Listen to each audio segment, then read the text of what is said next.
Anne, siamo là.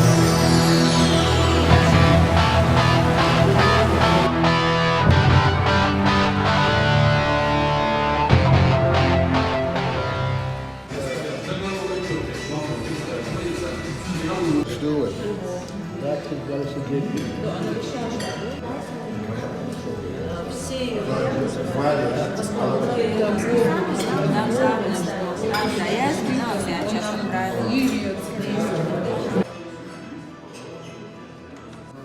Кто побывает у нас однажды, он уже не сможет остановиться.